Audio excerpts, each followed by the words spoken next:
ಗೊತ್ತಾಗ್ತದೆ. Hello students, welcome back to learn with me YouTube channel. Students, ಈ ದಿನ ನಾವು ಸೆಕೆಂಡ್ PUC ಕನ್ನಡದ ಮೊದಲನೇ ಪದ್ಯ ಭಾಗ ಕದಡಿದ ಸಲಿಲಂ ತಿಳಿವಂದದೆ ಇದರ ಪ್ರಶ್ನೋತ್ತರಗಳನ್ನು ನಾವಿದಿನ ಈ ವಿಡಿಯೋದಲ್ಲಿ ಕಲ್ತ್ಕೊಳ್ಳೋಣ. ಫಸ್ಟ್ ಮೇನ್ ಬಂದು ಸಾಂದರ್ಭಿಕ ವಿವರಣೆಯನ್ನು ಬಯಸುವ ವಾಕ್ಯಗಳು. ಓಕೆ, ಫಸ್ಟ್ ಪ್ರಶ್ನೆ, ಕೃತಾಂತ ಜಿಹ್ವೆ ಪೊಡಕರಿಸುವವಳೋಲ್. ಉತ್ತರ, ಪ್ರಸ್ತುತ ಈ ಮೇಲಿನ ವಾಕ್ಯವನ್ನು ನಾಗಚಂದ್ರ ರಚಿಸಿದ ರಾಮಚಂದ್ರ ಚರಿತ ಪುರಾಣಂ ಕಾವ್ಯದಿಂದ ಆಯ್ದ ಕದಡಿದ ಸಲಿಲಂ ತಿಳಿವಂದದೆ ಎಂಬ ಪದ್ಯಭಾಗದಿಂದ ಆಯ್ದುಕೊಳ್ಳಲಾಗಿದೆ. ಈ ಮಾತು ಕವಿಯ ಬಾಯಿಯಿಂದ ಉದ್ಘೋಷಿತಗೊಂಡಿದೆ. ಇದು ಆಯ್ದ ಭಾಗ. ನೆಕ್ಸ್ಟ್ ಸಂದರ್ಭವನ್ನು ಬರೆಯೋಣ.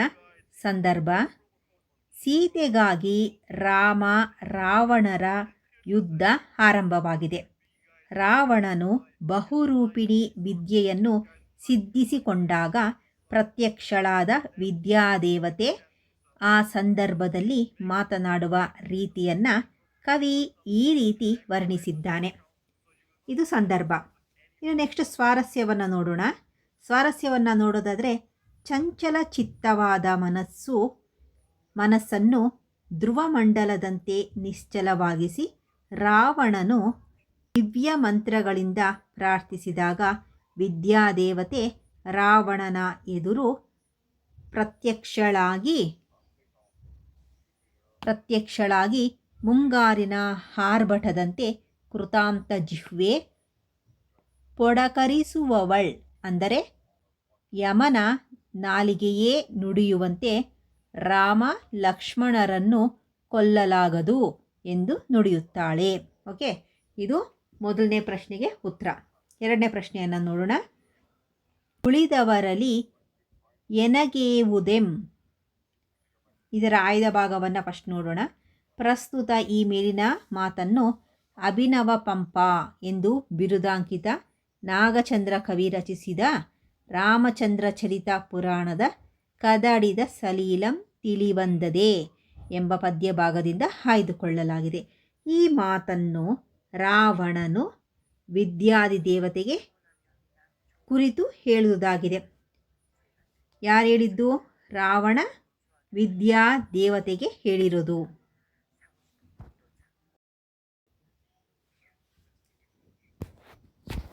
ನೆಕ್ಸ್ಟ್ ಸಂದರ್ಭ, ರಾವಣ ತನ್ನ ತಪೋಬಲದಿಂದ ಸಿದ್ಧಿಸಿದ ಬಹುರೂಪಿಣಿ ವಿದ್ಯಾದೇವತೆ ಪ್ರತ್ಯಕ್ಷಳಾಗಿ ಮುಂಗಾರಿನ ಆರ್ಭಟದಂತೆ ಯಮನ ನುಡಿಯಂತೆ ನೇರವಾಗಿ ಮಾತನಾಡಿ ರಾಮ ಲಕ್ಷ್ಮಣರನ್ನು ಯುದ್ಧದಲ್ಲಿ ಕೊಲ್ಲಲಾರೆನೋ, ಉಳಿದವರನ್ನು ಉಳಿಸಲಾರೆನೋ ಎಂದು ಹೇಳಿದ ಸಂದರ್ಭದಲ್ಲಿ ರಾವಣ ಈ ಮೇಲಿನ ಮಾತನ್ನು ಹಾಡುತ್ತಾನೆ.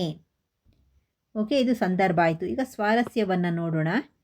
ರಾವಣನ ಎದುರು ಪ್ರತ್ಯಕ್ಷವಾದ ವಿದ್ಯಾದೇವತೆ ಯಾವುದೇ ಕಾರಣಕ್ಕೂ ಚಕ್ರಧರನಾದ ಲಕ್ಷ್ಮಣನನ್ನು, ಚರಮದೇಹಧಾರಿಯಾದ ರಾಮನನ್ನು ಕೊಲ್ಲಲಾರೆನೋ, ಆದರೆ ಉಳಿದವರನ್ನು ಉಳಿಸಲಾರೆನೋ ಎಂದಾಗ ರಾವಣನು ಉಳಿದವರ ಸಾವಿನಿಂದ ನನಗೆ ಏನು ಪ್ರಯೋಜನ ಎಂದು ದೇವತೆಗೆ ನಮಸ್ಕರಿಸುತ್ತಾನೆ.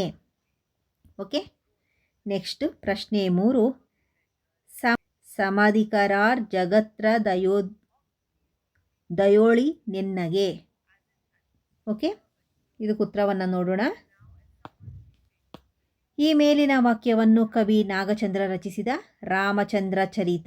ರಾಮಚಂದ್ರ ಚರಿತ ಪುರಾಣಂ ಎಂಬ ಕಾವ್ಯದ ಕದಡಿದ ಸಲೀಲಂ ತಿಳಿವಂದದೆ ಪದ್ಯಭಾಗದಿಂದ ಆಯ್ದುಕೊಳ್ಳಲಾಗಿದೆ.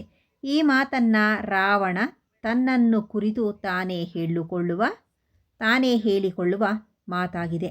ಸಂದರ್ಭ, ತನಗೆ ಸಿದ್ಧಿಸಿದ ಬಹುರೂಪಿಣಿ ವಿದ್ಯೆಯನ್ನು ಪರೀಕ್ಷಿಸಿ ತನ್ನಲ್ಲಿ ತಾನು ಸಂತೋಷಗೊಂಡು ತನ್ನ ಬಗ್ಗೆ ತಾನೇ ಹೆಮ್ಮೆ ಪಡುವ ಸಂದರ್ಭದಲ್ಲಿ ಈ ಮಾತನ್ನು ಉಲ್ಲೇಖವಾಗಿದೆ.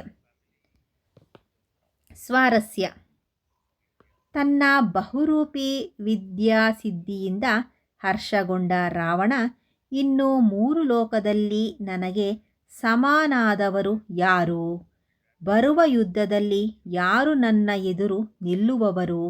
ನನ್ನ ಸರಿ ಸಮಾನರು ಯಾರೂ ಇಲ್ಲ ಎಂದುಕೊಂಡು ತನ್ನ ನೀಳ ಭುಜಗಳನ್ನು ನೋಡಿಕೊಂಡು ಸೀತೆಯ ಮುಖಾರವಿಂದವನ್ನು ನೆನೆದುಕೊಂಡು ವಿಶೇಷವಾಗಿ ಆತುರ ಕಾತುರನಾಗಿ ಪುಷ್ಪ ಬಾಣಗಳಿಲ್ಲದ ಮನ್ಮಥನಂತೆ ಸೀತೆಯನ್ನರಿಸಿದ್ದ ಪ್ರಮದವನಕ್ಕೆ ಬರುತ್ತಾನೆ.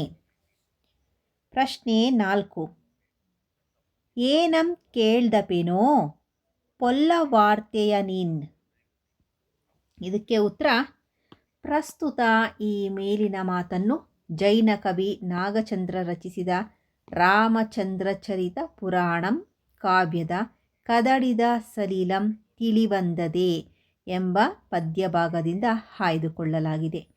ಈ ಮಾತು ಸೀತೆಯು ತನ್ನ ಮನದಲ್ಲಿ ನುಡಿಯುವ ಮಾತಾಗಿದೆ.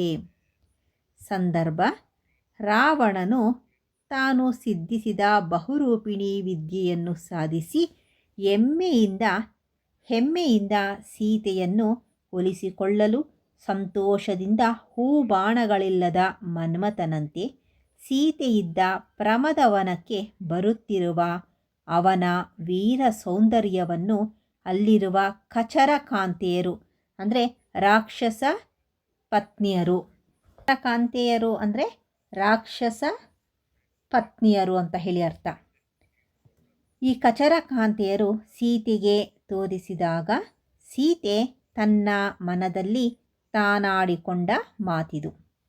ಸ್ವಾರಸ್ಯ: ಕಚರ ಕಾಂತೆಯರು ತೋರಿದ ರಾವಣನ ವೀರ ಸೌಂದರ್ಯವು ಪತಿಭಕ್ತಿಯ ಸದ್ಭಾವನೆಯನ್ನು ಹೊಂದಿದ ಸೀತೆಗೆ ಹುಲ್ಲುಕಡ್ಡಿಯ ಸಮ ಎನಿಸಿತು.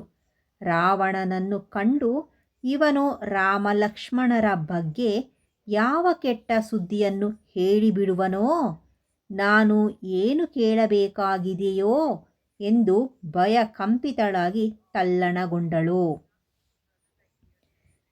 ಪ್ರಶ್ನೆ 5. ಅಸಾಧ್യമಪ್ಪ ಮರುಮಕ್ಕವಿಲ್ಲ. ಅಸಾಧ್യമಪ್ಪ ಮರುವಕ್ಕಮಿಲ್ಲ. ಪ್ರಸ್ತುತ ಈ ಮೇಲಿನ ಮಾತನ್ನು ಅಭಿನವ ಪಂಪ ಎಂದು ಬಿರುದಾಂಕಿತ ಜೈನ ಕವಿ ನಾಗಚಂದ್ರನ ರಾಮಚಂದ್ರ ಚರಿತ ಪುರಾಣಂ ಎಂಬ ಕಾವ್ಯದ ಕದಡಿದ ಸಲೀಲಂ ತಿಳಿವಂದದೆ ಎಂಬ ಪದ್ಯಭಾಗದಿಂದ ಆಯ್ದುಕೊಳ್ಳಲಾಗಿದೆ. ಈ ಮಾತನ್ನು ರಾವಣನಾಡಿದ ಮಾತಾಗಿದೆ. ಈ ಮಾತು ಯಾರು ಹೇಳಿರೋದು?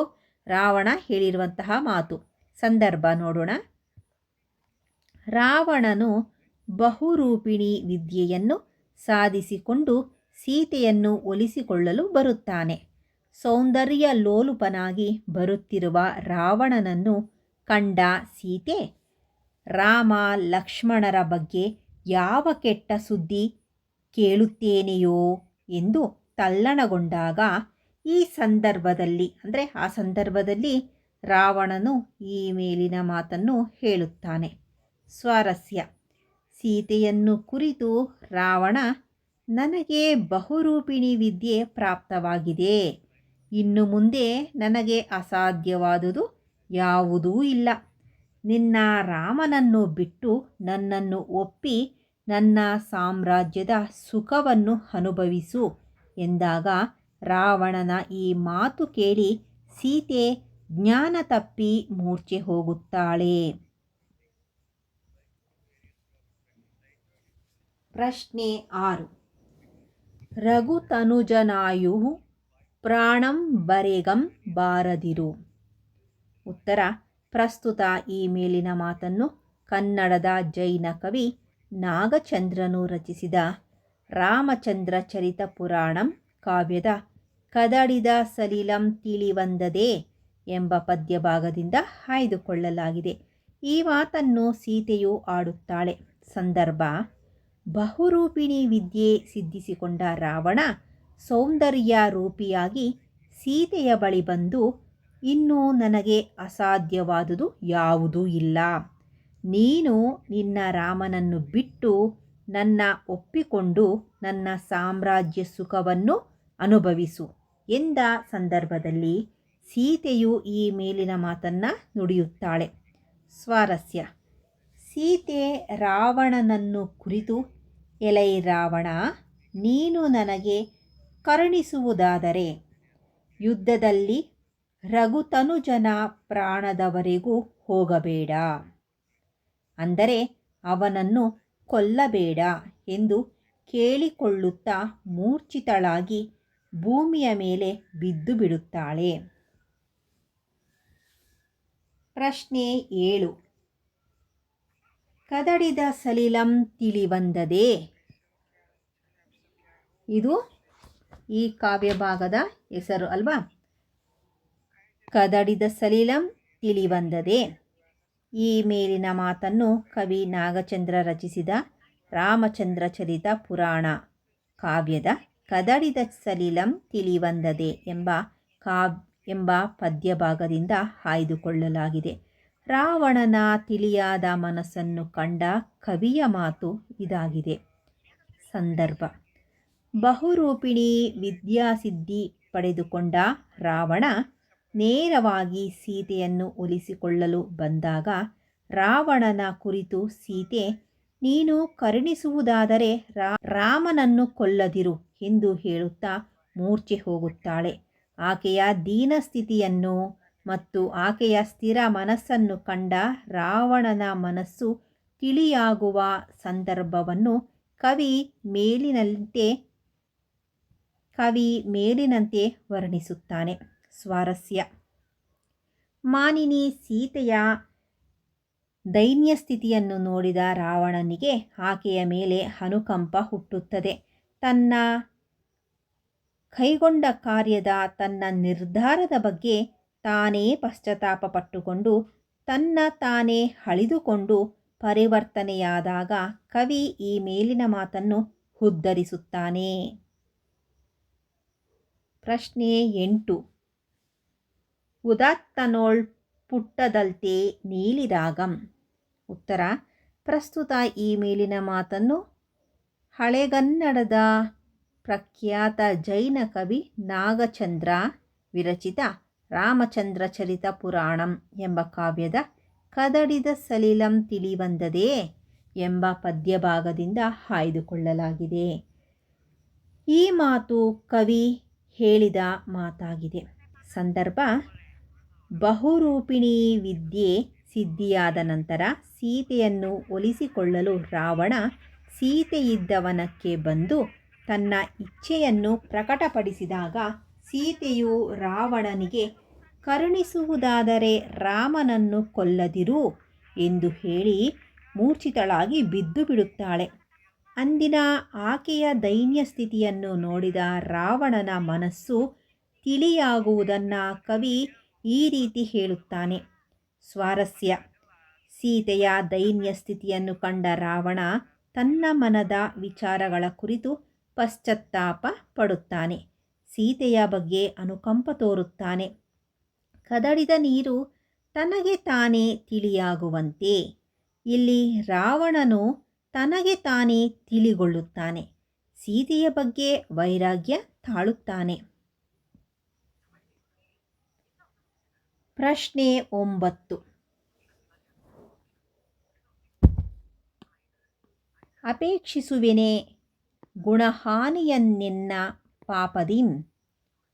ಉತ್ತರ: ಈ ಮೇಲಿನ ಮಾತನ್ನು ಅಭಿನವ ಪಂಪ ಎಂದು ಬಿರುದಾಂಕಿತ ಹಳೆಗನ್ನಡದ ಜೈನ ಕವಿ ರಚಿಸಿದ ರಾಮಚಂದ್ರ ಚರಿತ ಪುರಾಣಂ ಕೃತಿಯ ಕದಡಿದ ಸಲಿಲಂ ತಿಳಿವಂದದೆ ಎಂಬ ಪದ್ಯದಿಂದ ಆಯ್ದುಕೊಳ್ಳಲಾಗಿದೆ.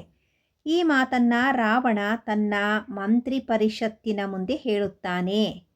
ಎಲ್ಲಿ ಹೇಳ್ತಾನೆ ರಾವಣ? ತನ್ನ ಮಂತ್ರಿ ಪರಿಷತ್ತಿನ ಮುಂದೆ ಹೇಳುವಂತಹ ಮಾತಿದು.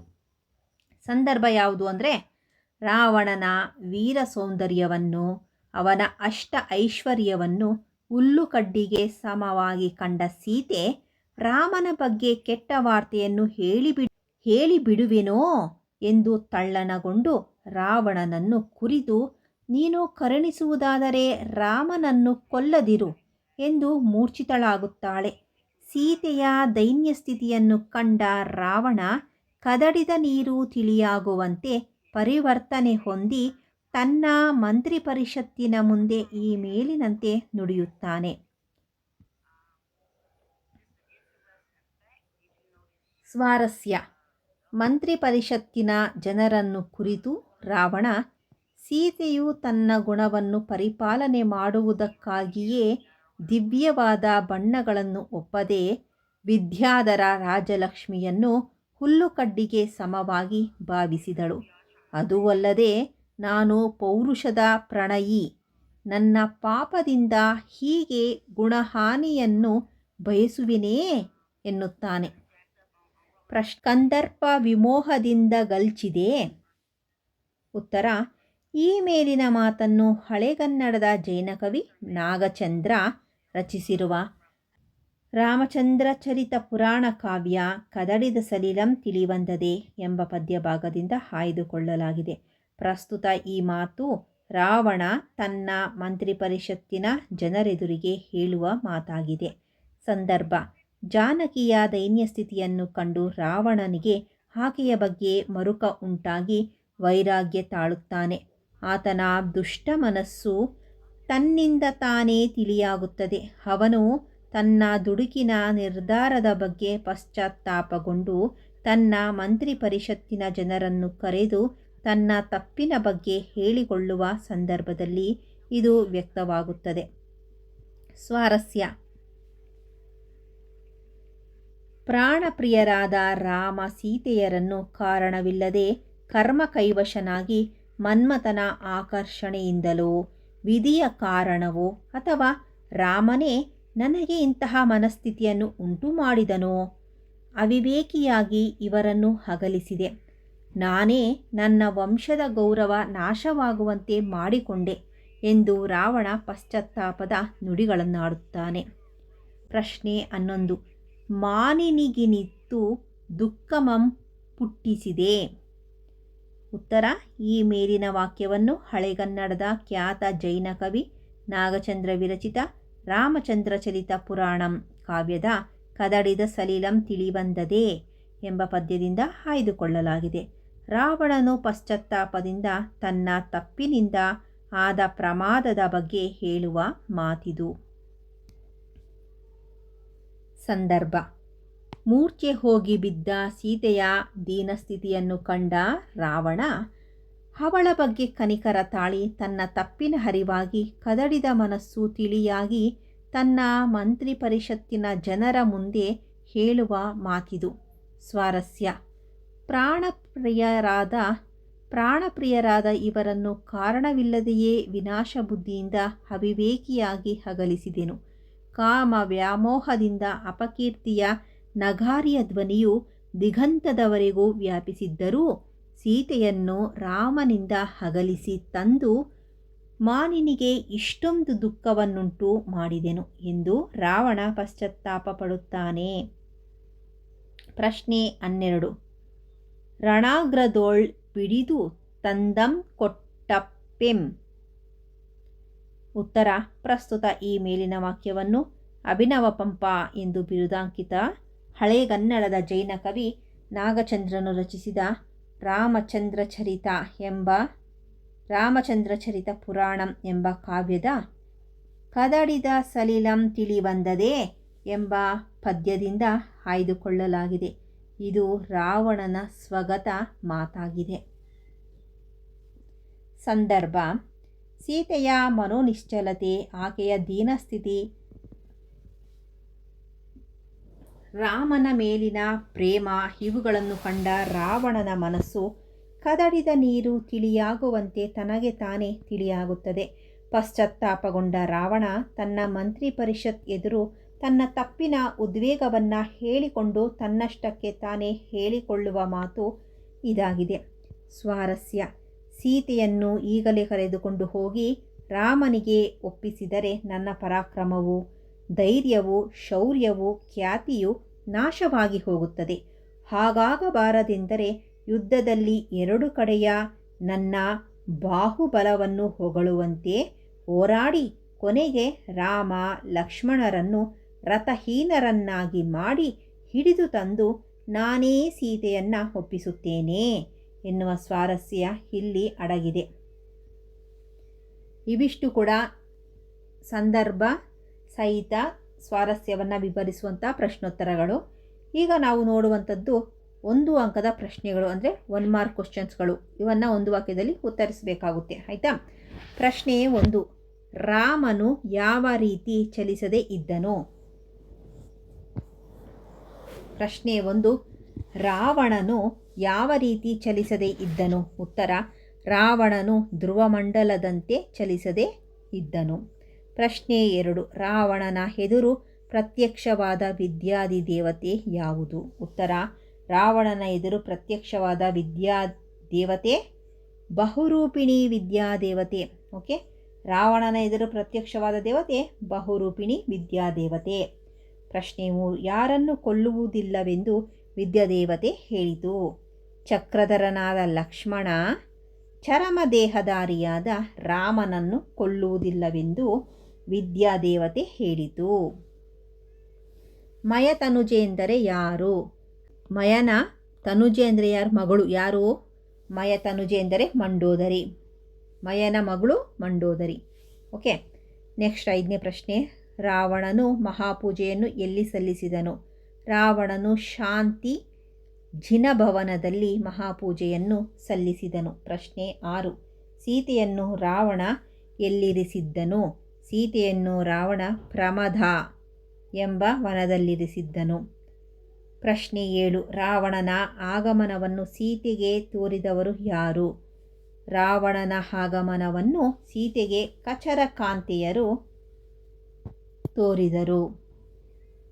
ಪ್ರಶ್ನೆ 8, ಸೀತೆ ಯಾವುದನ್ನು ಹುಲ್ಲಿಗೆ ಸಮ ಎಂದು ಭಾವಿಸಿದಳು? ಉತ್ತರ: ಸೀತೆ ರಾವಣನ ಗಂಡುಗಾಡಿ ರೂಪು ಸೌಂದರ್ಯವನ್ನು ಹುಲ್ಲಿಗೆ ಸಮ ಎಂದು ತಿಳಿದುಕೊಂಡಳು. ಪ್ರಶ್ನೆ 9, ಸೀತೆ ರಾವಣನನ್ನು ಏನೆಂದು ಬೇಡಿಕೊಂಡಳು? ಉತ್ತರ: ರಾವಣ ನನ್ನ ಮೇಲೆ ಕರುಣೆ ತೋರಿದರೆ ಸಮರದಲ್ಲಿ ನನ್ನ ಗಂಡ ಆಯು ಪ್ರಾಣದವರೆಗೆ ಬಾರದಿರು ಎಂದು ಬೇಡಿಕೊಂಡಳು. ನನ್ನ ಗಂಡನ ಆಯು ಪ್ರಾಣದವರೆಗೆ ಬಾರದಿರು ಎಂದು ಬೇಡಿಕೊಂಡಳು. ಪ್ರಶ್ನೆ 10, ರಾವಣನಿಗೆ ಯಾರ ಬಗ್ಗೆ ವೈರಾಗ್ಯ ಮೂಡಿತು? ರಾವಣನಿಗೆ ಸೀತೆಯ ಬಗ್ಗೆ ವೈರಾಗ್ಯ ಮೂಡಿತು. ಪ್ರಶ್ನೆ 11, ವಿಭೀಷಣ ಯಾರು? ವಿಭೀಷಣ ರಾವಣನ ಸಹೋದರ. ಸೌಮಿತ್ರಿ ಎಂದರೆ ಯಾರು? ಸೌಮಿತ್ರಿ ಎಂದರೆ ಸುಮಿತ್ರನಂದನ ಲಕ್ಷ್ಮಣ, ಸುಮಿತ್ರೆಯ ಮಗ ಲಕ್ಷ್ಮಣ ಅಂತ ಹೇಳಿ. ಪ್ರಶ್ನೆ 13, ಯಾವಾಗ ಸೀತೆಯನ್ನು ರಾಮನಿಗೆ ಕೊಡುವೆನೆಂದು ರಾವಣನು ಯೋಚಿಸುತ್ತಾನೆ? ಉತ್ತರ: ರಾಮ ಲಕ್ಷ್ಮಣರನ್ನು ರಥಹೀನರನ್ನಾಗಿ ಮಾಡಿ ಹಿಡಿದು ತಂದು ಸೀತೆಯನ್ನು ರಾಮನಿಗೆ ಒಪ್ಪಿಸುತ್ತೇನೆ ಎಂದು ಯೋಚಿಸುತ್ತಾನೆ. ಓಕೆ, ನೆಕ್ಸ್ಟ್ 2 ಅಂಕದ ಪ್ರಶ್ನೆಗಳು. 2-3 ವಾಕ್ಯಗಳಲ್ಲಿ ಉತ್ತರಿಸಿ. ಪ್ರಶ್ನೆ 1, ಬಹುರೂಪಿಣಿ ವಿದ್ಯೆಯು ರಾವಣನಿಗೆ ಏನೆಂದು ಆಶ್ವಾಸನೆ ಇಕ್ಕಿತು? ಉತ್ತರ: ಬಹುರೂಪಿಣಿ ವಿದ್ಯೆಯು ರಾವಣನಿಗೆ ಪ್ರತ್ಯಕ್ಷವಾಗಿ ಚಕ್ರಧರನಾದ ಲಕ್ಷ್ಮಣನನ್ನು ಚರಮದೇಹಧಾರಿಯಾದ ರಾಮನನ್ನು ಯುದ್ಧದಲ್ಲಿ ಕೊಲ್ಲುವುದಿಲ್ಲ, ಅವರನ್ನು ಬಿಟ್ಟು ಉಳಿದವರನ್ನು ಉಳಿಸುವುದಿಲ್ಲ ಎಂದು ಆಶ್ವಾಸನೆ ನೀಡಿತು. ಪ್ರಶ್ನೆ 2, ರಾವಣ ತನ್ನ ಅಂತಃಪುರದ ಸ್ತ್ರೀಯರನ್ನು ಹೇಗೆ ಸಂತೈಸಿದನು?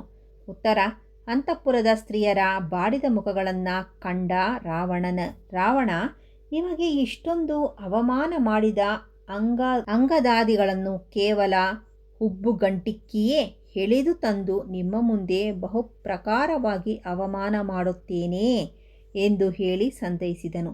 ಪ್ರಶ್ನೆ 3, ಸೀತೆಯ ತಲ್ಲಣಕ್ಕೆ ಕಾರಣವೇನು? ಉತ್ತರ: ರಾವಣ ತನಗೆ ಸಿದ್ಧಿಸಿದ ಬಹುರೂಪಿಣಿ ವಿದ್ಯೆಯಿಂದ ಸಂತಸಗೊಂಡು ಸೀತೆಯನ್ನು ಒಲಿಸಿಕೊಳ್ಳುವ ಆಲೋಚನೆಯಲ್ಲಿ ಬರುತ್ತಿರುವಾಗ ಕಚರಕಾಂತೆಯರು ರಾವಣನ ಬರುವನ್ನು ತೋರಿಸಿದಾಗ ಸೀತೆ ಎಲ್ಲಿ ರಾಮ ಲಕ್ಷ್ಮಣರ ಬಗ್ಗೆ ಕೆಟ್ಟ ಸುದ್ದಿ ಕೇಳುವೇನೋ ಎಂದು ಭಾವಿಸಿಕೊಂಡು ತಲ್ಲಣಗೊಂಡಳು. ಪ್ರಶ್ನೆ 4, ರಾವಣನು ಸೊಕ್ಕಿನಿಂದ ಸೀತೆಯನ್ನು ಉದ್ದೇಶಿಸಿ ಆಡಿದ ಮಾತುಗಳಾವುವು? ಉತ್ತರ: ಹೂಬಾಣವಿಲ್ಲದ ಮನ್ಮಥನಂತೆ ಶೃಂಗಾರ ಶೋಭಿತನಾದ ರಾವಣ ಸೀತೆಯ ಹತ್ತಿರ ಬಂದು, ಈಗ ನನಗೆ ಬಹುರೂಪಿಣಿ ಬಹುರೂಪಿಣಿ ವಿದ್ಯೆ ಸಿದ್ಧಿಸಿದೆ. ಇನ್ನು ನನಗೆ ಅಸಾಧ್ಯವಾದುದು ಯಾವುದೂ ಇಲ್ಲ. ನನಗೆ ನೀನು ಒಲಿದು ನಿನ್ನ ನೆಚ್ಚಿನ ರಾಮನನ್ನು ಬಿಟ್ಟು ನನ್ನನ್ನೊಪ್ಪಿಕೊಂಡು ನನ್ನ ಸಾಮ್ರಾಜ್ಯ ಸುಖವನ್ನು ಅನುಭವಿಸು ಎಂದು ಸೊಕ್ಕಿನಿಂದ ನುಡಿದನು. ಪ್ರಶ್ನೆ 5. ರಾವಣನಿಗೆ ಸೀತೆಯ ಬಗ್ಗೆ ವೈರಾಗ್ಯ ಮೂಡಿದ ಸಂದರ್ಭ ವಿವರಿಸಿ. ರಾವಣನು ಸೀತೆಯನ್ನು ಕುರಿತು, ನನಗೀಗ ಬಹುರೂಪಿಣಿ ವಿದ್ಯೆ ಸಿದ್ಧಿಸಿದೆ. ಇನ್ನು ಈ ಲೋಕದಲ್ಲಿ ನನಗಿಂತ ಪರಾಕ್ರಮಿಗಳು ಯಾರೂ ಇಲ್ಲ. ನೀನು ನಿನ್ನ ಪ್ರೀತಿಯ ರಾಮನ ಆಸೆಯನ್ನು ಬಿಟ್ಟು ನನ್ನನ್ನು ಒಪ್ಪಿಕೊಂಡು ಸಾಮ್ರಾಜ್ಯ ಸುಖವನ್ನು ಅನುಭವಿಸು ಎಂದಾಗ ಅವನ ಮಾತು ಕೇಳಿ ಸೀತೆ, ನೀನು ಕರುಣಿಸುವುದಾದರೆ ರಾಮನನ್ನು ಕೊಲ್ಲದಿರು ಎಂದು ಬೇಡಿಕೊಳ್ಳುತ್ತಾ ಜ್ಞಾನ ತಪ್ಪಿ ಭೂಮಿಯ ಮೇಲೆ ಬೀಳುತ್ತಾಳೆ. ಅವಳ ದೀನಸ್ಥಿತಿಯನ್ನು ಕಂಡ ರಾವಣನ ಮನಸ್ಸು ತನಗೆ ತಾನೇ ತಿಳಿಯಾಗುತ್ತದೆ. ಸೀತೆಯ ಬಗ್ಗೆ ಅನುಕಂಪ ವೈರಾಗ್ಯಗಳು ಹುಟ್ಟುತ್ತವೆ. ಪ್ರಶ್ನೆ 6. ರಾವಣನು ತನ್ನ ಆಪ್ತರನ್ನು ಕುರಿತು ಏನೆಂದು ಹೇಳಿದನು. ರಾವಣನು ಸೀತೆಯ ಬಗ್ಗೆ ವೈರಾಗ್ಯ ಭಾವನೆಯನ್ನು ತಳೆದ ನಂತರ, ಈ ಸೀತೆ ಗುಣ ಪರಿಪಾಲನಾರ್ಥವಾಗಿ ನನಗೆ ಮನಸ್ಸು ಮಾಡಲಿಲ್ಲ. ವಿದ್ಯಾಭೂಷಣ ವಸ್ತ್ರ ಒಡವೆ ರಾಗಗಳನ್ನು ಬಯಸದೆ ಕೇಚರ ರಾಜಲಕ್ಷ್ಮಿಯನ್ನ ಹುಲ್ಲಿನ ಸಮಾನವಾಗಿ ಭಾವಿಸಿದಳು ಈ ಸೀತೆ. ಇಂಥ ಪೌರುಷ ಪ್ರಣಯಿನಿಯನ್ನು ನಾನು ಅಪೇಕ್ಷಿಸುತ್ತೇನೆಯೇ? ಹಾಗೆ ಅಪೇಕ್ಷೆ ಪಟ್ಟರೆ ಈ ನನ್ನ ಪಾಪದಿಂದ ನನ್ನ ಗುಣ ಹಾನಿಯಾಗುತ್ತದೆ. ವಿನಾಕಾರಣ ರಾಮ ಸೀತೆಯರನ್ನು ಅಗಲಿಸಿ ನನ್ನ ಕುಲದ ಕೀರ್ತಿಯನ್ನು ಹಾಳು ಮಾಡಿದೆ ಎಂದು ನುಡಿದನು. ಪ್ರಶ್ನೆ 7. ಈಗಲೇ ಸೀತೆಯನ್ನು ರಾಮನಿಗೊಪ್ಪಿಸಲು ರಾವಣ ಬಯಸಲಿಲ್ಲಬೇಕೆ? ಉತ್ತರ. ಸೀತೆಯ ಬಗ್ಗೆ ವೈರಾಗ್ಯ ಭಾವನೆಯನ್ನು ತಳೆದ ರಾವಣನು ಸೀತೆಯನ್ನು ರಾಮನಿಗೆ ಒಪ್ಪಿಸಬೇಕೆಂದು ಯೋಚಿಸಿದನು.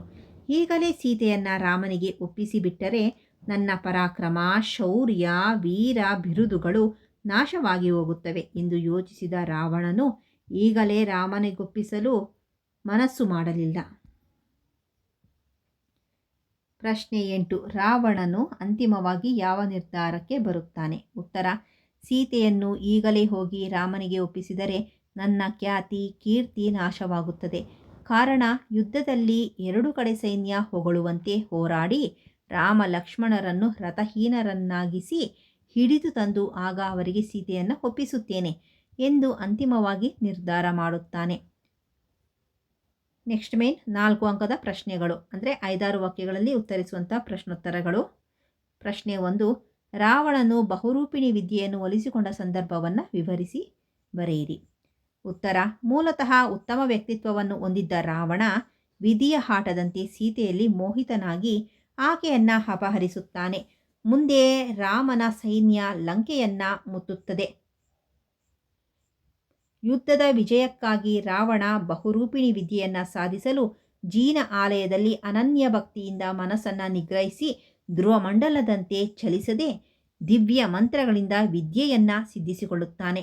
ಅವನ ಭಕ್ತಿಗೆ ಮೆಚ್ಚಿ ಬಹುರೂಪಿಣಿ ವಿದ್ಯಾದೇವತೆ ರಾವಣನ ಎದುರಿನಲ್ಲಿ ಪ್ರತ್ಯಕ್ಷಳಾಗಿ ಮುಂಗಾರಿನ ಆವೇಶ ಆರ್ಭಟದಂತೆ ಸ್ವತಃ ಯಮನ ವಾಣಿಯೇ ಆದಂತೆಯೇ ರಾವಣನಿಗೆ ಹೀಗೆ ಹೇಳುತ್ತಾಳೆ. ಚಕ್ರಧರನಾದ ಲಕ್ಷ್ಮಣನನ್ನು, ಚರಮದೇಹಧಾರಿಯಾದ ರಾಮನನ್ನು ಕೊಲ್ಲುವುದಿಲ್ಲ, ಅವರನ್ನು ಬಿಟ್ಟು ಉಳಿದವರನ್ನು ಉಳಿಸುವುದಿಲ್ಲ ಎಂದಾಗ ರಾವಣನು, ಉಳಿದವರನ್ನು ಕೊಂದರೆ ಏನು ಪ್ರಯೋಜನ ಎಂದು ದೇವತೆಗೆ ನಮಸ್ಕರಿಸುತ್ತಾನೆ.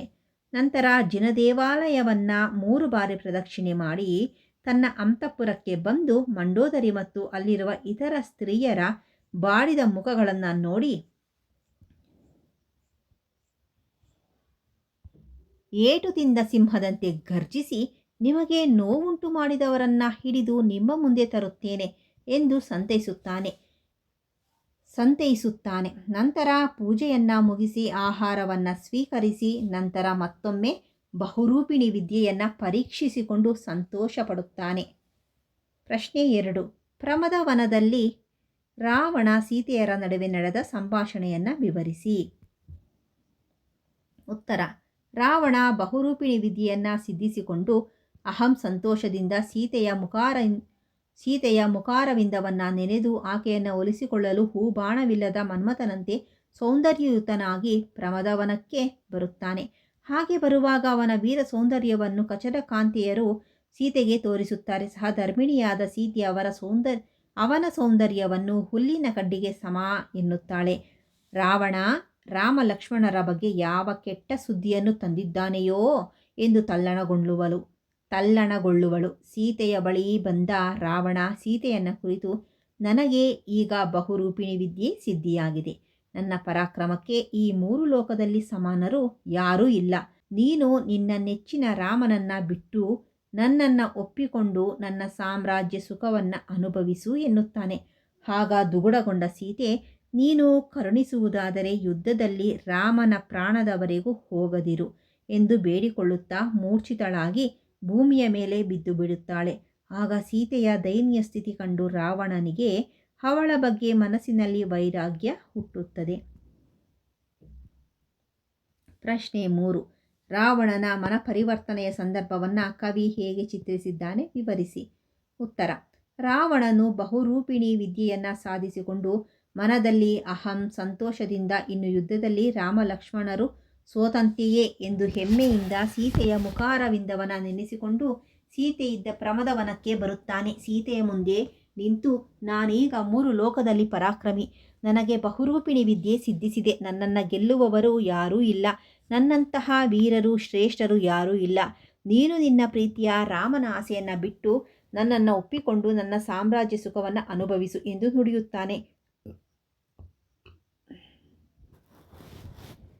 ಪತಿ ರಾಮನ ಮೇಲೆ ಪ್ರಾಣವನ್ನೇ ಇಟ್ಟ ಸೀತೆ ರಾವಣನ ಮಾತಿನಿಂದ ವಿಫಲಚಿತ್ತೆಯಾಗಿ, ರಾವಣ, ನನ್ನ ಮೇಲೆ ಕರುಣೆ ತೋರು, ಸಮರದಲ್ಲಿ ನನ್ನ ಗಂಡನ ಪ್ರಾಣದವರೆಗೆ ಬರದಿರು ಎಂದು ಹೇಳುತ್ತಾಳೆ. ಮೂರ್ಛೆ ಹೋಗಿ ಭೂಮಿಯ ಮೇಲೆ ಬಿದ್ದು ಬಿಡುತ್ತಾಳೆ. ಮಾನಿನಿ ಜ್ಞಾನ ತಪ್ಪಿ ಬಿಡುತ್ತಿದ್ದಂತೆಯೇ ರಾವಣನ ಮನಸ್ಸು ಪರಿವರ್ತನೆಗೊಳ್ಳುತ್ತದೆ. ಸೀತೆಯ ಮೇಲೆ ಅನುಕಂಪ ಹುಟ್ಟುತ್ತದೆ. ಸೀತೆಯು ರಾಮನ ಮೇಲೆ ಇಟ್ಟ ಅಪಾರ ಪ್ರೀತಿಯ ಅರಿವು ರಾವಣನಿಗೆ ಆಗುತ್ತದೆ. ತಾನು ಮಾಡಿದ ತಪ್ಪಿನ ಅರಿವಾಗಿ ಸೀತೆಯ ಮೇಲೆ ಕರುಣೆ ತೋರಿ ತನ್ನನ್ನು ತಾನು ಅಳಿದುಕೊಳ್ಳುತ್ತಾನೆ. ರಾಮನ ಮೇಲೆ ತನ್ನ ಪ್ರಾಣವನ್ನಿಟ್ಟ ಜಾನಕಿಯ ಅಪಾರ ಪ್ರೀತಿಯ ಹರಿವು ಉಂಟಾದ ಮೇಲೆ ಕದಡಿದ ನೀರು ತಿಳಿಯಾದಂತೆ ರಾವಣನ ಮನಸ್ಸು ತಿಳಿಯಾಗುತ್ತದೆ. ಜಾನಕಿಯ ಬಗ್ಗೆ ಅನುಕಂಪದೊಂದಿಗೆ ವೈರಾಗ್ಯ ಭಾವನೆ ಮೂಡುತ್ತದೆ. ಪ್ರಶ್ನೆ 4. ರಾವಣನಲ್ಲಿ ಕಂಡುಬರುವ ಪಶ್ಚಾತ್ತಾಪವನ್ನು ಕವಿ ಹೇಗೆ ನಿರೂಪಿಸಿದ್ದಾನೆ? ಉತ್ತರ. ರಾವಣನು ಸೀತೆಯ ದೀನಸ್ಥಿತಿಯನ್ನು ಕಂಡು ಪಶ್ಚಾತ್ತಾಪಪಟ್ಟು ತನ್ನ ಮಂತ್ರಿ ಪರಿಷತ್ತಿನ ಜನರನ್ನು ಕರೆದು ಅವರ ಬಳಿ ತನ್ನ ಮನದ ಪಶ್ಚಾತ್ತಾಪವನ್ನು ಹಂಚಿಕೊಳ್ಳುತ್ತಾನೆ. ತನ್ನ ಗುಣ ಪರಿಪಾಲನೆಗಾಗಿ ಸೀತೆ ತನ್ನ ಬಗ್ಗೆ ಮನಸ್ಸು ಮಾಡಲಿಲ್ಲ. ನನ್ನ ವೀರತ್ವ, ಪೌರುಷತ್ವ, ಸೌಂದರ್ಯ, ಸಾಮ್ರಾಜ್ಯ ಎಲ್ಲವೂ ಆಕೆಗೆ ತೃಣಸಮಾನವಾಗಿ ಕಂಡವು. ನಾನಾದರೂ ಪೌರುಷ ಪ್ರಣಯಿ, ನನ್ನ ಗುಣಹಾನಿಯನ್ನು ನಾನು ಅಪೇಕ್ಷಿಸುವೆನೇ? ಕರ್ಮವಶ ಮಾತ್ರದಿಂದ ಕಾರಣವಿಲ್ಲದೆ ಪ್ರಾಣಪ್ರಿಯರಾದ ಇವರನ್ನು ಅಗಲಿಸಿ ನನ್ನ ವಂಶದ ಗೌರವ ಅಳೆಯುವಂತೆ ಮಾಡಿದೆ. ನನ್ನ ತಮ್ಮ ವಿಭೀಷಣ ವಿವೇಕದಿಂದ ಹೇಳಿದ ಬುದ್ಧಿವಾದವನ್ನು ತಿರಸ್ಕರಿಸಿ ಅವನನ್ನು ಹೊರದಬ್ಬಿದೆ. ಅಪವಾದದ ನಗರಿಯ ಸದ್ದು ದಿಗಂತದವರೆಗೂ ಕೇಳುತ್ತಿದ್ದರೂ ಸಹ ಲೆಕ್ಕಿಸದೆ ಕಾಮ ವ್ಯಾಮೋಹದಿಂದ ಸೀತೆಯನ್ನು ರಾಮನಿಂದ ಅಗಲಿಸಿ ತಂದೆ. ಕಾರಣ ವಿಷಯ ಲಾಲಸೆಯೆಂದು ಮದ್ಯದಿಂದ ಅಮಲೇರಿದ ನನ್ನಂಥವರು ಕೀರ್ತಿಯ ಅಳಿವಿನ ಬಗೆಯಾಗಲಿ, ಸೋಲಿನ ಸಂಬಂಧವಾಗಲಿ, ಅಭಿಮಾನದ ಕೇಡನ್ನು, ಹಿರಿತನದ ಬವಣೆಯನ್ನು ಬೇರೆ ಜನ್ಮಗಳಿಂದ ಪಡೆದುಕೊಂಡು ಉತ್ತಮ ಗತಿಯನ್ನು, ಆತ್ಮೀಯ ಗೆಳೆಯರ ವ್ಯಥೆಯನ್ನು ಹೇಗೆ ತಾನೇ ತಿಳಿಯುತ್ತಾರೆ ಎಂದು ರಾವಣ ಪಶ್ಚಾತ್ತಾಪಗೊಂಡು ಉದ್ವೇಗದಿಂದ ನುಡಿಯುತ್ತಾನೆ ಎಂದು ಕವಿಯ ಭಾವನೆಯಾಗಿದೆ. ಪ್ರಶ್ನೆ 8. ಕದಡಿದ ಸಲಿಲಂ ತಿಳಿವಂದದೆ ಕಾವ್ಯ ಭಾಗದಲ್ಲಿ ಕಂಡುಬರುವ ರಾವಣನ ವ್ಯಕ್ತಿತ್ವವನ್ನು ವಿಮರ್ಶಿಸಿ. ನಿಮ್ಮ ಮಾತುಗಳಲ್ಲಿ ಉತ್ತರಿಸಿ. ಉತ್ತರ. ಅಭಿನವ ಪಂಪ ಎಂದು ಬಿರುದಾಂಕಿತ ಜೈನ ಕವಿ ನಾಗಚಂದ್ರನು ರಾಮಚಂದ್ರ ಚರಿತ ಪುರಾಣಂನಲ್ಲಿ ರಾವಣನ ಪಾತ್ರವನ್ನು ಅತ್ಯಂತ ಮನೋಜ್ಞವಾಗಿ ಚಿತ್ರಿಸಿದ್ದಾನೆ. ಇದರಲ್ಲಿ ರಾವಣನ ಗುಣ ಸ್ವಭಾವದ ನೈಜ ಚಿತ್ರಣವನ್ನು ಚಿತ್ರಿಸುವಲ್ಲಿ ಇಲ್ಲಿ ಕವಿಯ ಪ್ರತಿಭೆ ತುಂಬ ಪರಿಣಾಮಕಾರಿಯಾಗಿ ಕೆಲಸ ಮಾಡುತ್ತದೆ. ನಾಗಚಂದ್ರನ ದೃಷ್ಟಿಯಲ್ಲಿ ರಾವಣ ಸ್ತ್ರೀಲಂಪಟನಲ್ಲ, ಅವನೊಬ್ಬ ಪರಾಂಗನ ವಿರತಿ. ಸೀತೆಯ ರೂಪಕ್ಕೆ ಮಾರು ಹೋಗಿ ಅಪಹರಿಸಿದ್ದು ಅದೊಂದು ವಿಧಿವಶದ ಕೈವಾಡ. ಅದೊಂದು ವಿಧಿಲಿಖಿತ. ಉನ್ನತಿ ಅವನತಿಯ ವ್ಯಕ್ತಿಯ ನಡತೆಯನ್ನು ಅವಲಂಬಿಸಿದೆ. ಮರೆವಿನ ಪ್ರಕ್ರಿಯೆಯು ಸೀತಾ ಅಪಹರಣಕ್ಕೆ ಕಾರಣವಾದರೆ, ಅರಿವಿನ ಪ್ರಕ್ರಿಯೆಯು ಸೀತೆಯನ್ನು ರಾವಣಿಗೆ ಒಪ್ಪಿಸುವ ಮನಪರಿವರ್ತನೆಗೆ ಕಾರಣವಾಗುತ್ತದೆ. ಸೀತೆಯನ್ನು ಅಪಹರಿಸಿದಾಗ ಕಲುಷಿತಗೊಂಡಿದ್ದ ರಾವಣನ ಮನವೆಂಬ ಕೊಳ ಪಶ್ಚಾತ್ತಾಪಗೊಂಡಾಗ ತಿಳಿಯಾಗಿ ನಿರ್ಮಲವಾಗುವುದು. ಉದಾತ್ತ ವ್ಯಕ್ತಿತ್ವದ ರಾವಣನು ವಿಧಿ ವಿಲಾಸದಿಂದ ಅಧಃಪತನಕ್ಕೀಡಾಗುವನು. ಕನ್ನಡ ಸಾಹಿತ್ಯದಲ್ಲಿ ಪಂಪನ ಕರ್ಣ, ರನ್ನನ ದುರ್ಯೋಧನ, ನಾಗಚಂದ್ರನ ರಾವಣ ಸಹೃದಯರ ಅಂತಃಕರಣವನ್ನು ಕಲಕುತ್ತವೆ. ರಾಮನನ್ನು ಸೋಲಿಸುವುದಕ್ಕಾಗಿ ರಾವಣನು ಬಹುರೂಪಿಣಿ ವಿದ್ಯೆಯನ್ನು ವಶಪಡಿಸಿಕೊಳ್ಳುತ್ತಾನೆ. ತನ್ನ ತಪಸ್ಸಿನ ಪ್ರಭಾವದಿಂದ ತಾನು ಸಾಧಿಸಿದ ಸಾಧನೆಗೆ ಹೆಮ್ಮೆ ಪಟ್ಟು ಸೀತೆಯನ್ನು ಉಳಿಸಿಕೊಳ್ಳಲು ಪ್ರಮದ ವನಕ್ಕೆ ಬರುತ್ತಾನೆ. ಮಾನಿನಿ ಜಾನಕಿಯನ್ನು ಕಂಡು ರಾಮನ ಹಂಬಲವನ್ನು ಬಿಟ್ಟು ನನ್ನೊಂದಿಗೆ ಒಂದಾಗಿ ಸಾಮ್ರಾಜ್ಯ ಸುಖವನ್ನು ಅನುಭವಿಸು ಎಂದು ಹೇಳುತ್ತಾನೆ. ಶ್ರೀರಾಮನ ಮೇಲೆ ಪ್ರಾಣವನ್ನು ಇಟ್ಟಿದ್ದ ಸೀತೆ ರಾವಣನ ಮಾತು ಕೇಳಿ ಜ್ಞಾನ ತಪ್ಪಿ ನೆಲಕ್ಕೆ ಉರುಳುತ್ತಾಳೆ. ಸೀತೆಯು ರಾಮನ ಬಗ್ಗೆ ಇಟ್ಟಿದ್ದ ಅಪಾರ ಪ್ರೀತಿ ಭಕ್ತಿಯ ಅರಿವು ರಾವಣನಿಗೆ ಉಂಟಾದ ಮೇಲೆ ಸೀತೆಯಲ್ಲಿ ಕರುಣೆ, ಅನುಕಂಪ, ವೈರಾಗ್ಯ ಉಂಟಾಗುತ್ತದೆ. ಕದಡಿದ ನೀರು ತಿಳಿಯಾಗುವಂತೆ ರಾವಣನ ಕಲುಷಿತ ಮನಸ್ಸು ತನ್ನಿಂದ ತಾನೇ ತಿಳಿಯಾಗುತ್ತದೆ. ತನ್ನ ತಪ್ಪಿನ ಅರಿವಾಗಿ ರಾವಣ ಶುದ್ಧ ಸಾತ್ವಿಕ ವ್ಯಕ್ತಿಯಾಗಿ ಸೀತೆಯನ್ನು ರಾಮನಿಗೆ ಒಪ್ಪಿಸುವ ನಿರ್ಧಾರ ಮಾಡುತ್ತಾನೆ. ಸೀತೆಯನ್ನು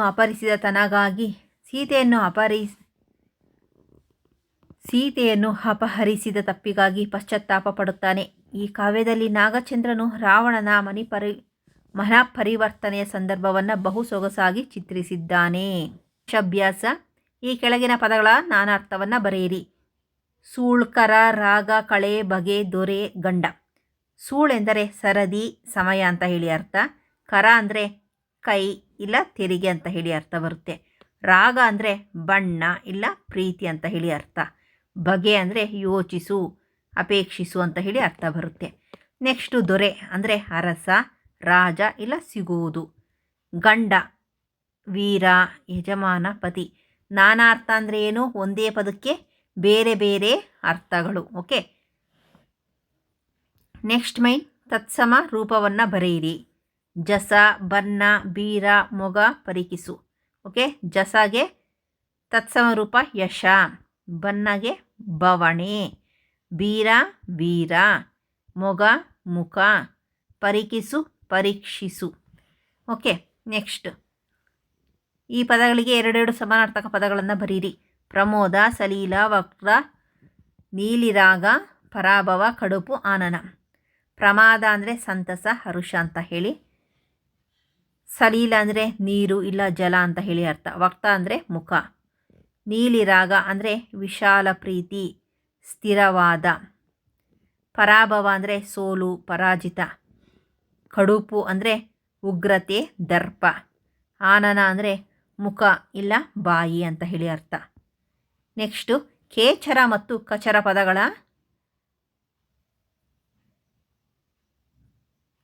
ಶಬ್ದಾರ್ಥ ವ್ಯತ್ಯಾಸವನ್ನು ಗುರುತಿಸಿ ಅಂತ ಹೇಳಿದ್ದಾರೆ. ಕೇಚರ ಅಂದರೆ ಗಂಧರ್ವ, ಯಕ್ಷ ಅಂತ ಹೇಳಿ. ಕಚರ ಅಂದರೆ ಗಂಧರ್ವ ಹಾಗೆ ಪಕ್ಷಿ ಅಂತ ಹೇಳಿ ಅರ್ಥ ಬರುತ್ತೆ. ಇನ್ನು ನೆಕ್ಸ್ಟು ವಕ್ತ ಪದ್ಮ, ಮುಖಾಬ್ಧ, ನಳಿನಾನನೆ ಈ ಮುಂತಾದ ಶಬ್ದಗಳು ತಾವರಿಯಂತಹ ಮುಖ ಎಂಬರ್ಥವನ್ನು ನೀಡುತ್ತವೆ. ಈ ಪದ ಪ್ರಯೋಗವನ್ನು ಗಮನಿಸಿ ಅಂತ ಹೇಳಿದ್ದಾರೆ. ಓಕೆ. ಇಲ್ಲಿ ನೋಡಿ, ಇಲ್ಲಿ ಈ ಪದಗಳಲ್ಲಿರುವಂತಹ ಪದ್ಮ, ಅಬ್ಜ, ಇದು ಅಬ್ಜ, ನಳಿನ ಈ ಎಲ್ಲ ಕೂಡ ಅಬ್ಜ ಇದು. ಓಕೆ. ಅಬ್ಜ ಇದು ಅಬ್ಜ ಅಂತ ಹೇಳಿ. ಓಕೆ. ಪದ್ಮ, ಅಬ್ಜ, ನಳಿನ ಅಂದರೆ ತಾವರೆ ಅಂತ ಹೇಳಿ ಅರ್ಥ ಬರುತ್ತೆ. ಇನ್ನು ವಕ್ತ, ಆನನ, ಮುಖ ಅಂದರೆ ಮುಖ ಅಂತ ಹೇಳಿ ಅರ್ಥ. ಓಕೆ. ಆದ್ದರಿಂದ ವಕ್ತ ಪದ್ಮ, ಮುಖಾಬ್ಜ, ನಳಿನಾನನೆ ಅನ್ನೋದು ತಾವರೆ ಅಂತಹ ಮುಖ ಎನ್ನುವಂಥ ಅರ್ಥವನ್ನು ನೀಡುತ್ತೆ. ಓಕೆನಾ. ಇನ್ನು ನೆಕ್ಸ್ಟು ಈ ಪ್ರಸ್ತುತ ಕಾವ್ಯದಲ್ಲಿ ಬಂದಿರುವ ನಾಮಪದಗಳನ್ನು ಬರೀರಿ ಅಂತ ಹೇಳಿದ್ದಾರೆ. ರಾಮ, ಲಕ್ಷ್ಮಣ, ಸೀತೆ, ವಿಭೀಷಣ, ರಾವಣ, ಮಂಡೋದರಿ ಮುಂತಾದವುಗಳು.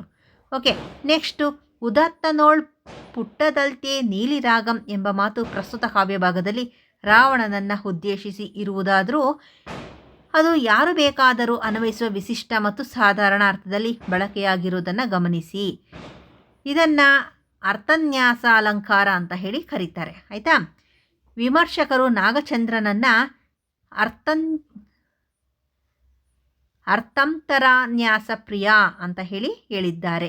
ಏನಕ್ಕೆ ಅಂದರೆ ಅವರು ಅರ್ಥಾಂತರನ್ಯಾಸ ಅಲಂಕಾರದಲ್ಲಿ ಈ ಕಾವ್ಯವನ್ನು ರಚನೆಯನ್ನು ಮಾಡಿದ್ದಾರೆ ಅಂತ ಹೇಳಿ ಅರ್ಥ. ಓಕೆ, ಇದಿಷ್ಟು ಕೂಡ ಈ ಪಾಠದ ಪ್ರಶ್ನೋತ್ತರಗಳು. ಓಕೆ, ನಾವು ನೆಕ್ಸ್ಟ್ ಕ್ಲಾಸಲ್ಲಿ ಮತ್ತೊಂದು ಪಾಠದ ಕ್ವಶನ್ ಆನ್ಸರನ್ನು ಕಲ್ತ್ಕೊಳ್ಳೋಣ. ಓಕೆ ಸ್ಟೂಡೆಂಟ್ಸ್, ನಮ್ಮ ಚಾನಲ್ ಯೂಸ್ಫುಲ್ ಆಗಿದ್ದರೆ, ಈ ವಿಡಿಯೋಗಳು ನಿಮಗೆ ಯೂಸ್ಫುಲ್ ಆಗಿದ್ದರೆ ಚಾನಲನ್ನು ಸಬ್ಸ್ಕ್ರೈಬ್ ಮಾಡ್ಕೊಳ್ಳಿ, ಲೈಕ್ ಮಾಡಿ, ಶೇರ್ ಮಾಡಿ. Thank you for watching.